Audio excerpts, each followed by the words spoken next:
લાખણી તાલુકાના શેરગઢ ગામના ગ્રામજનોએ દારૂના વેચાણ પર પ્રતિબંધ લગાવ્યો।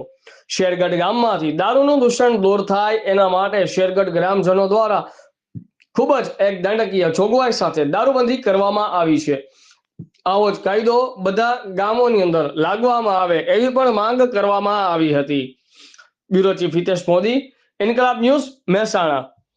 8/2025 ના રોજ ગામ લોકો એકઠા થઈ શેરગઢ ગામે દારૂ બંધી બાબતે સંપૂર્ણ પ્રતિબંધ મૂકવામાં આવે તેવો નિર્ણય કરેલ છે। દારૂના વ્યસનના લીધે ઘણા પ્રકારની બીમારીઓના શિકાર થયેલ હોવાથી હવે પછી ગામે કોઈ પણ ગંભીર બીમારીઓનો શિકાર ન બને તે માટે આ નિર્ણય ગામ લોકોએ ભેગા મળીને લીધેલ છે। આપ પોલીસ સ્ટેશન તરફથી સાથ સહકાર આપવા આપ સાહેબ શ્રીને જાણ સારું અમારા ગામનું આ નિવેદન છે। સમસ્ત ગામના આગેવાનો, મિત્રો તેમજ સર્વ ગ્રામજનો બોલો કાશી વિશ્વનાથ મહાદેવની જય।